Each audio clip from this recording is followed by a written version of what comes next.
my Facebook account's hacked, and I lost access to all my groups, and people were spamming in there. It was a complete mess. It took quite a bit of sorting out, and I had to use a bit of subterfuge to get in there and change things around.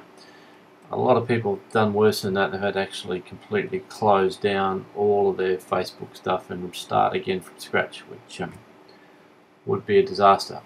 I haven't got everything quite fixed yet, but I'm pretty confident we're going to get it all done. So I thought, while I'm fiddling around here, I'll give you all some hints about security that perhaps I should have followed myself.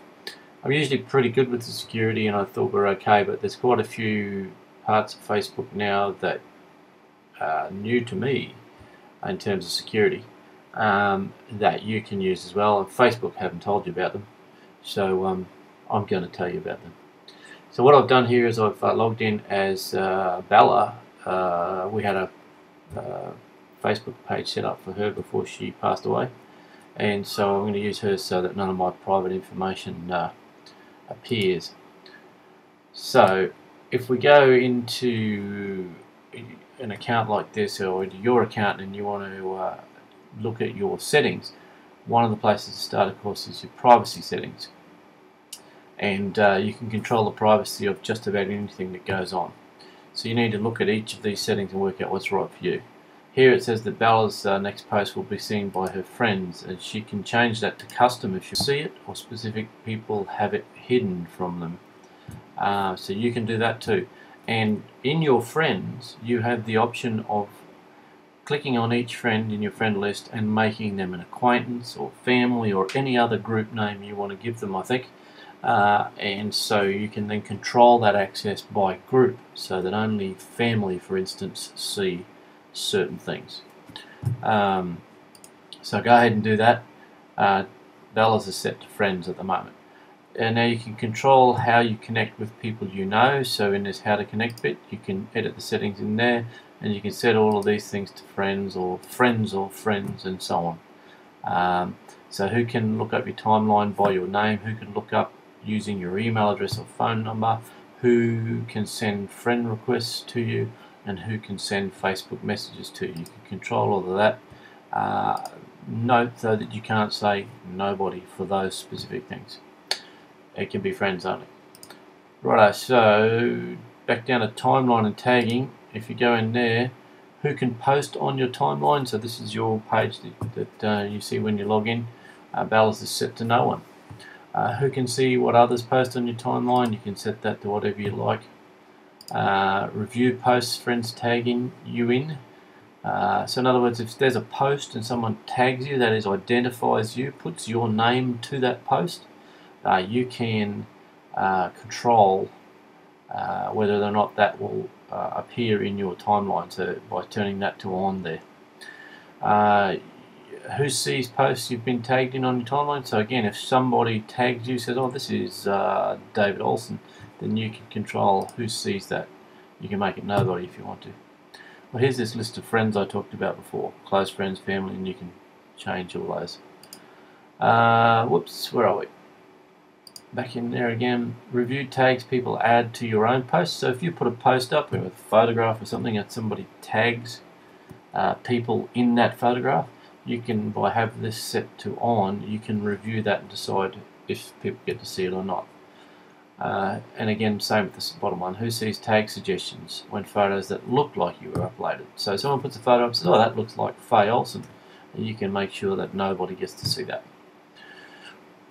Okay, so that's the privacy settings. There's a few more in here as well. I won't go into all of them, but this one here about ads, applications, and so on is probably a good one to look at. Games and that sort of thing. Sometimes you'll get a post on your page and you'll click on it. It'll be something, oh, you'll be interested in this. And you click on it and it's actually installed an application on your page. A game, or usually. They're quite harmless normally, but look, just go in here and edit those settings. You can get rid of them. And, you know, delete that entire friend hug thing, whatever that is. Cute pets and, you know, games like this. So we can just go through and delete all these. These have been sent to Bella by other people. So You can go through and delete all those silly things off your own page. Let's go back into those privacy settings. That'll do us for now. You can limit the audience for past posts, so older posts you can manage who gets to see them. Maybe there's a particular time in your life you're not happy to have people see. Alright, so let's now go back up into this main menu area here with this little down arrow and go into account settings rather than privacy settings. Now you can set all sorts of things here, but most importantly what we're interested in is over here in the left, is security. You should set a security question. What's your grandfather's occupation, or something like that? What was his first occupation? You know, questions like that you can set as security.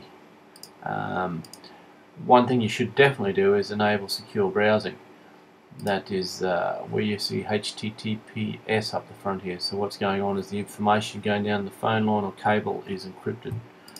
Login notifications currently disabled on this computer because it doesn't have the functionality because of extra security that's enabled. So what happens is if somebody tries to log in to your account from another machine somewhere else, then you'll get a notification. Now that's set up on my account. I can't set it from this particular computer, but it is set up.